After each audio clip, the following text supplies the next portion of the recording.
This is Daniel Malik Levy, and before we begin, I need you to understand something about urban legends. They don't stay legends for long. Not anymore. Not in the age of TikTok, where every dare, every ritual, every game becomes a viral challenge within hours.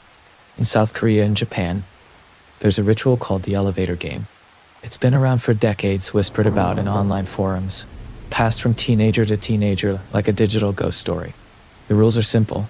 Ride an elevator through a specific sequence of floors, and if you do it correctly, the elevator will take you to another world, a parallel dimension, a place that looks like ours, but isn't, a place where you're not supposed to be. Most people who try it say nothing happens. The elevator just goes up and down like elevators do. But some people, a very small number, claim that it worked, and fewer still come back unchanged. In August 2024, 5 Indonesian teenagers in Jakarta decided to try the elevator game. They live-streamed it on TikTok. 3 of them came back. 2 of them didn't. This is 5 teenagers played the elevator game in Jakarta. 2 never came back. And this is based on documented evidence, police reports, and footage that was viewed by over 3 million people before it was taken down. The viral challenge. August 3rd, 2024. In August 2024, a TikTok trend was sweeping through Indonesia. It was called the Lift Challenge, the Indonesian version of the elevator game. Videos showed teenagers in high-rise buildings across Jakarta, Surabaya, and Bandung, attempting the ritual, filming their attempts, hoping to go viral. Most of the videos were boring. Kids riding elevators, giggling nervously, nothing happening, and then posting it with captions like "didn't work" or "too scared to finish low." But on August 3rd, 2024, a group of 5 teenagers from South Jakarta decided they would be the ones to prove it was real. Their names were Reza Pratama, 17, Dinda Ayu, 16th, Fajar Santoso, 18th, Alya Putri, 16th, and Kevin Tanaka, 17th. They were friends from the same international school, upper middle-class kids who lived in the kind of Jakarta high-rises where elevators go up 40 floors. They chose Menara Sudirman Residence, a 47-story luxury apartment complex in the heart of Jakarta's business district. Reza's family had a unit on the 38th floor, which gave them access to the building without raising suspicion. At 11:47 p.m. on August 3rd, they gathered in the lobby, phones charged, TikTok live stream ready. Reza's phone was the primary camera. The plan was simple: perform the elevator game, document everything, and become the first Indonesian teenagers to prove the other world existed. They had no idea what they were actually opening. The rules: 11:52 p.m. August 3rd. Before they started, Fajar, who'd researched the ritual obsessively for days, explained the rules one more time. They stood in the empty lobby, the night security guard watching a soap opera on his phone, oblivious. "The elevator game has specific rules," Fajar said, reading from his phone screen. "You need a building with at least 10 floors. You have to be alone in the elevator. And you have to press the floors in this exact sequence." The sequence was: 4th floor, go up. 2nd floor, go down.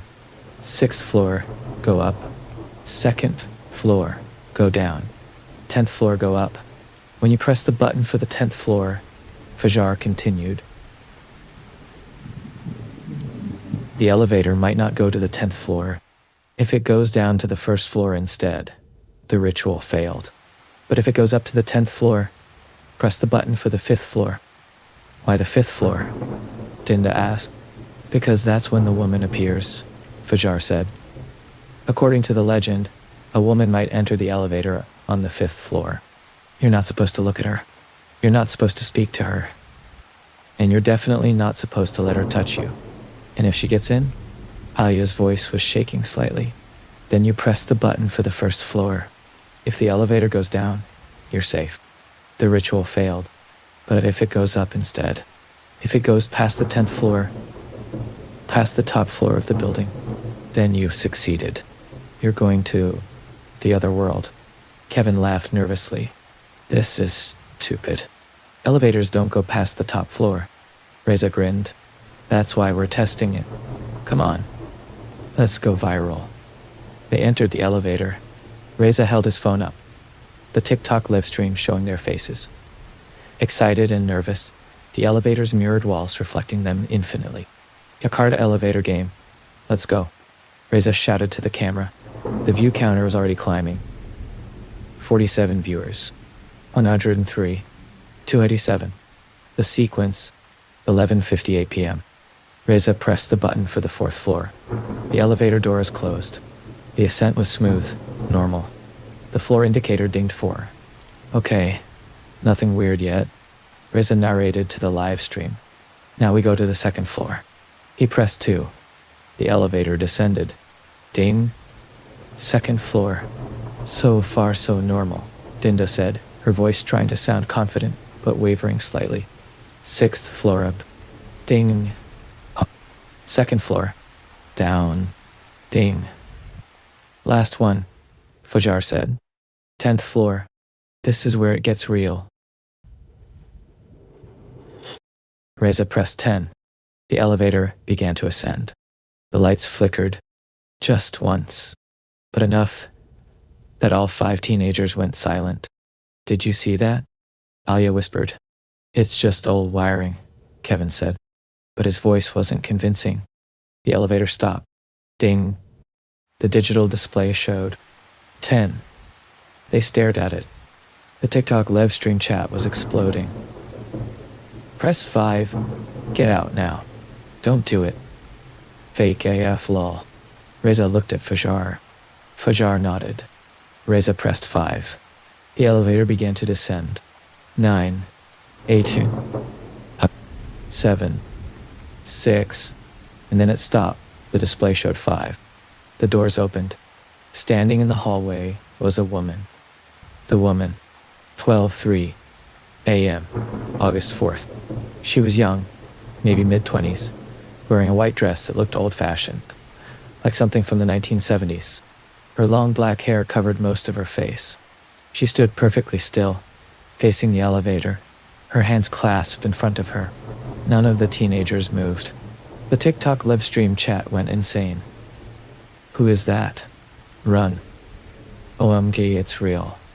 Get out. The woman didn't move, didn't speak, didn't blink. Do we let her in?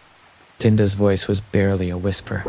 The rules say don't interact, Fajar whispered back.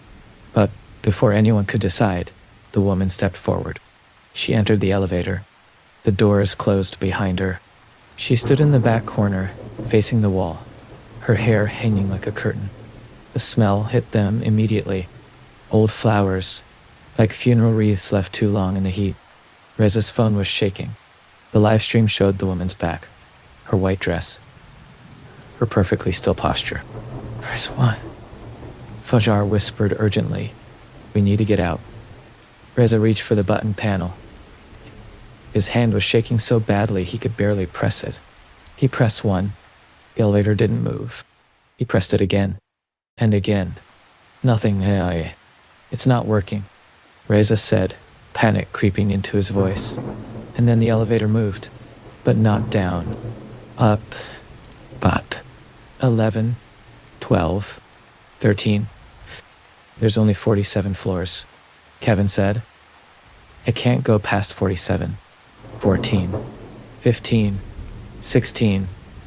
The lights flickered again, longer this time. When they came back on, the woman was facing them. Her face was wrong. Her eyes were too large, black from edge to edge. No whites, no irises. Her mouth was stretched into a smile too wide for any human face, showing too many teeth. Rows of them, sharp and gray. Alia screamed. The elevator kept climbing. 20, 25, 30. The woman tilted her head, the movement jerky, mechanical, like a broken doll. And then she spoke, her voice a whisper that seemed to come from everywhere at once. Kalian tidak seharusnya bermain. Permainan ini. You should not have played this game. 35, 40, 45, 47. The elevator passed the 47th floor. The digital display showed 48, 49, 50. And then it stopped. The display flickered and showed a symbol none of them recognized. A number that didn't exist. Characters that looked like they were glitching, constantly changing. The elevator doors opened. The other world. 12, 11. Amen. What they saw through the open doors was impossible. It looked like the hallway of Menara Sudirman residence. The same beige carpet, the same lighting, the same numbered apartment doors. But wrong. Everything was just slightly off. The colors were muted, washed out, like an old photograph. The lights flickered arrhythmically, casting shadows that moved wrong. And the silence. Absolute, oppressive silence. No traffic sounds from the street below. No hum of air conditioning. Nothing. "Where are we?" Dinda whispered. The woman was gone. She'd vanished the moment the doors opened, as if she'd never been there. But the smell remained. Funeral flowers, and something rotting underneath. Reza's livestream was still running. The viewer count had exploded. 427,000 people watching live. The comments were scrolling too fast to read. "We need to leave," Fajar said.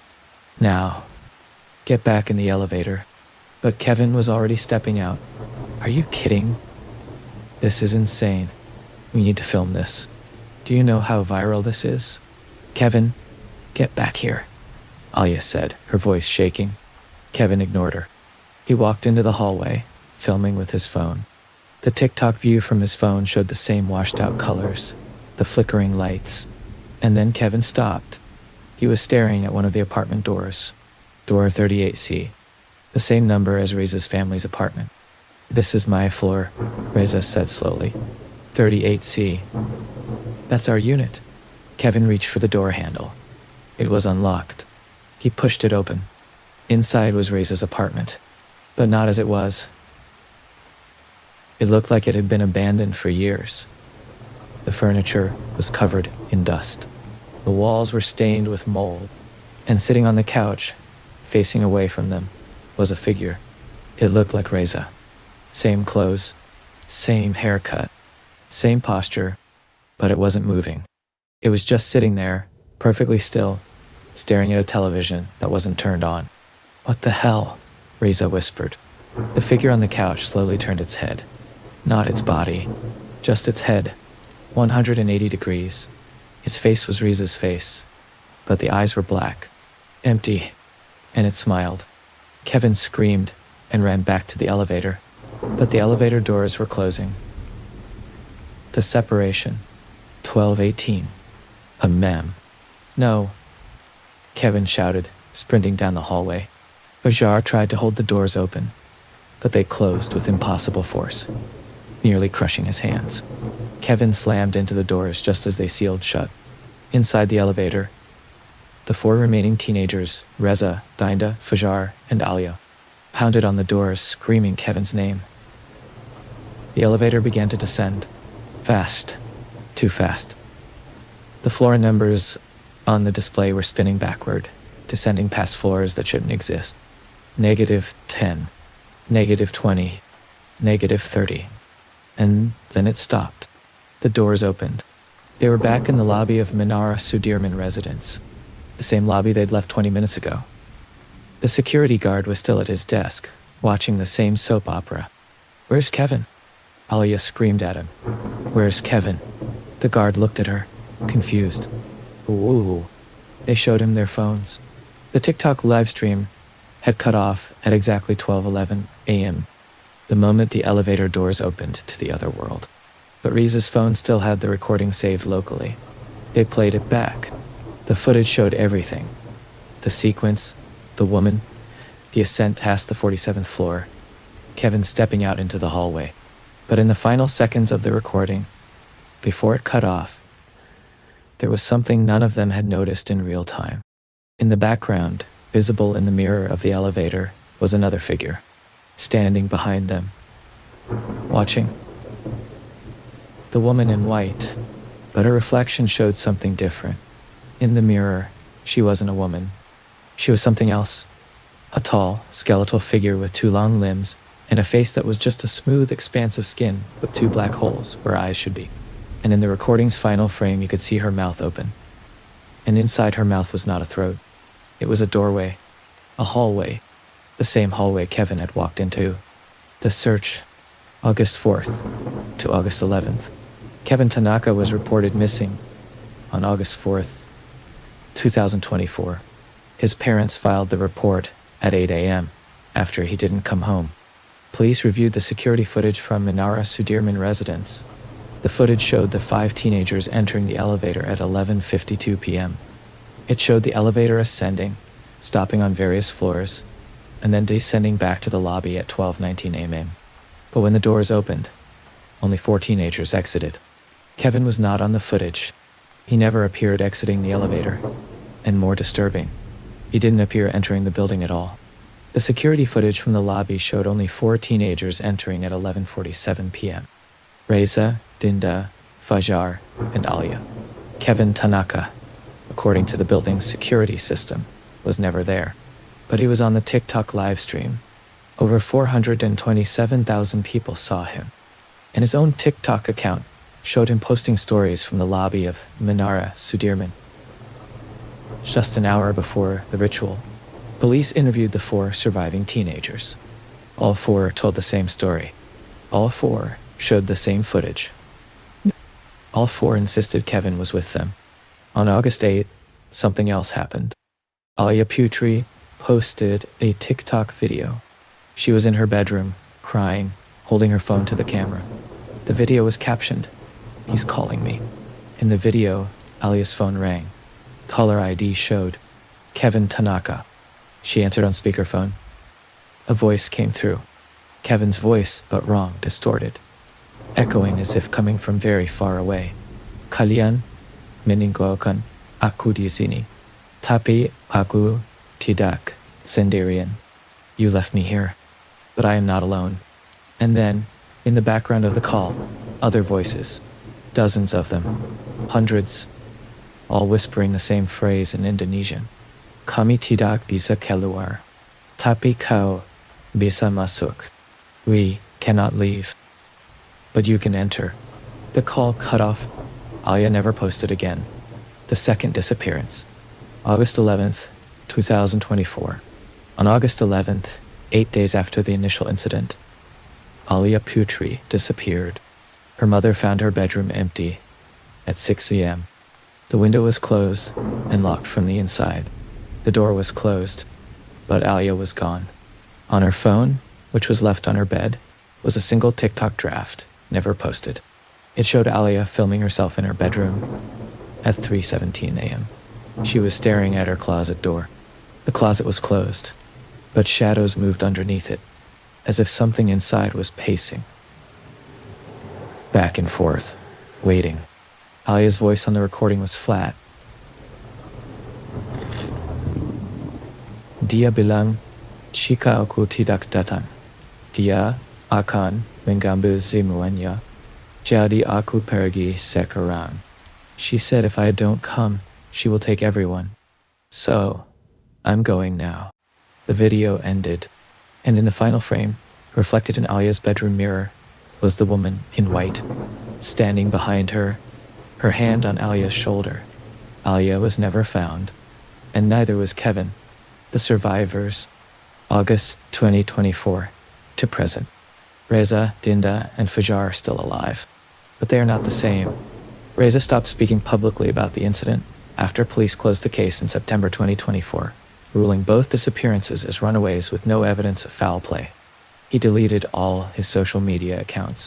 According to his friends, he wakes up every night at exactly 12:11 a.m., the moment the elevator doors open to the other world. Dinda moved to Singapore with her family in October 2024. She refuses to use elevators, even in low-rise buildings, even when there's only 2 floors. She takes the stairs every time, no matter how high. Fajar attempted the ritual again in January 2025, alone, in a different building. He posted about it on Reddit, in a forum for paranormal experiments, saying he wanted to bring them back. His post was detailed, methodical, describing exactly how he planned to replicate the sequence, navigate the other world, and find Kevin and Alia. No one has heard from Fajar since January 17th, 2025. The original TikTok livestream was viewed over 3 million times before TikTok took it down for violating community guidelines. But copies exist. They circulate on Reddit, on YouTube, on obscure paranormal forums.